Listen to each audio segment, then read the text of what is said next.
ଟିକେ ଭଲରେ ଚଳିବାକୁ ମଣିଷ ବହୁତ ଯୋଜନା କରେ। କାହାର ଘର ସହିତ ନିଜ ଘରକୁ ତୁଳନା କରେ, କାହାର ଗାଡ଼ି ସାଙ୍ଗରେ ନିଜର ଗାଡ଼ିକୁ ତୁଳନା କରେ, ପୋଷାକ ପତ୍ର ସାଙ୍ଗରେ ବି ନିଜର ପୋଷାକ ପତ୍ର ସହିତ ତୁଳନା କରିଥାଏ। ଯେତିକି ଆଶା କରୁଛେ ସେହି ତୁଳନାରେ ଯଦି ରୋଜଗାର ନ ହେବ ତାହେଲେ ଚଳିବା କେମିତି? ଦିନକର କଥା, ବାଟୋଇଟି ନୂଆ କରି ଜଙ୍ଗଲରେ ଯାଉଥାଏ। ଦେଖିଲା ସୁନ୍ଦର ଚିକିଚିକ୍ କରୁଥିବା ସୁନ୍ଦର ପଥରଟିଏ ସେଠାରେ ପଡ଼ିଛି। ସେ ପଥରକୁ ଆଣି ଭରିଦେଲା ବ୍ୟାଗରେ। କିଛି ବାଟ ଗଲା ପରେ ବାଟୋଇକୁ ଭୋକ ହେଲା। ସେ ବ୍ୟାଗରେ ଦେଖିଲା ସେ ପଥରଟା ତ ଅଛି, ତା ସାଙ୍ଗରେ କିଛି ଖାଦ୍ୟ ମଧ୍ୟ ଅଛି। ସେ ଖାଦ୍ୟ ପୁଡ଼ିଆକୁ ଧରିଲା, ଦେଖିଲା ବହୁତ ସୁସ୍ୱାଦୁ ଖାଦ୍ୟ। ସାଙ୍ଗେ ସାଙ୍ଗେ କ'ଣ କଲା, ବାଟୋଇଟି ସେ ଖାଦ୍ୟତକ ଆଣି ଖାଇ ପକାଇଲା। ସେ ବାଟରେ ଅନ୍ୟ ଲୋକମାନେ ବି ଯାଉଥିଲେ, କିନ୍ତୁ କେହି ସେ ପଥରକୁ ଆଣୁନଥିଲେ। ଆଉ ବାଟୋଇ ଭାବିଲା, ଏ ଲୋକମାନେ ଖୁବ୍ ବୋକା ଲୋକ, ଯେଉଁମାନେ ଏ ପଥରକୁ ସାଙ୍ଗରେ ନେଉନାହାନ୍ତି। ପଥରଟା ତ ନେଇଗଲେ ବଢ଼ିଆ ଖାଦ୍ୟ ଦେଉଛି, ଯାହା ଚାହିଁଲେ ତାହା ଦେଉଛି, ତାହେଲେ ଏହାକୁ ବୋହିବା ଅସୁବିଧା କ'ଣ? କିଛି ବାଟ ଯାଇଛି, ବାଟୋଇ ପେଟେ ଖାଇଦେଲା। ଯେଉଁ ପଥରଟିକୁ ନେଇଥିଲା ସେ ପଥର ମଧ୍ୟ ଓଜନ ବଢ଼ିଗଲା। ପୁଣି କିଛି ବାଟ ଯିବା ପରେ ବାଟୋଇ ଦେଖିଲା ତାକୁ ଭାରି ଶୋଷ ଲାଗୁଛି। ପୁଣି ବ୍ୟାଗ୍ ଖୋଲି ଦେଖେ ତ ବଢ଼ିଆ ଥଣ୍ଡା ପାଣି ବୋତଲଟେ ଅଛି। ସେ ପାଣି ପିଇଦେଲା।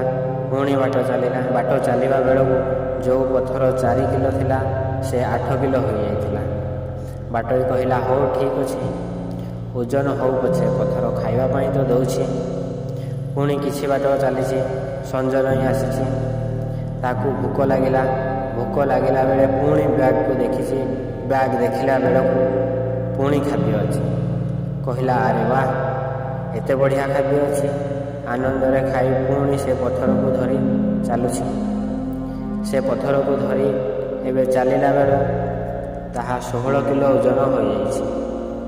ଏମିତି ବାଟ ଚାଲୁ ଚାଲୁ ସବା ଶେଷରେ ପଥରଟି ଏତେ ଓଜନ ହୋଇଗଲା, ବାଟୋଇ ଆଉ ଚାଲିବା ସମ୍ଭବ ହୋଇପାରିଲାନି। ତାହାରି ସାଙ୍ଗରେ ଯାଉଥିବା ଲୋକମାନେ ଆଗକୁ ଆଗକୁ ମାଡ଼ି ଚାଲିଲେ। ବାଟୋଇ ସେଠି ଅଟକିଗଲା। ସେ ପଥର ଆଗକୁ ଯିବାକୁ ଦେଉନଥିଲା। ବନ୍ଧୁ, ଏ ପଥର କିଏ ଜାଣନ୍ତି? ଏ ପଥର ହେଉଛି ଋଣ, ଲୋନ୍। ଆମେ କିଛି ଆବଶ୍ୟକତାକୁ ମେଣ୍ଟାଇବା ସକାଶେ ଅଳ୍ପ କିଛି କରଜ କରୁ। ସେହି ଧାର କରଜକୁ ଶୁଝିବା ସକାଶେ ଆଉ କିଛି ଧାର କରୁ। ପୁଣି ଯେତେବେଳେ ଋଣ ଭାର ବଢ଼ି ବଢ଼ି ଚାଲେ, ଆଗକୁ ଆଗକୁ ମଣିଷ ଆହୁରି ହଇରାଣରେ ପଡ଼ିଯାଏ। ବନ୍ଧୁ, ଯେତିକି ଭଗବାନ ଆମକୁ ଦେଇଛନ୍ତି ସେତିକି ଅନୁସାରେ ଚଳିଲେ କେତେ ଭଲ ହୁଅନ୍ତା। କହିଲେ, ଅଳ୍ପରେ ଚଳି ଜାଣିଲେ ଜୀବନଟା ସୁନା ହୋଇଯାଏ। ମନେ ରଖିବେ କେତୋଟି କଥା। 1ରେ ଋଣ, 2ରେ ରୋଗ, 3ରେ ଶତ୍ରୁ। ଏହି 3ଟି ଜିନିଷକୁ ପ୍ରଶ୍ରୟ ଦେବା ଉଚିତ ନୁହେଁ, ତାକୁ ଶେଷ କରିବା ଉଚିତ।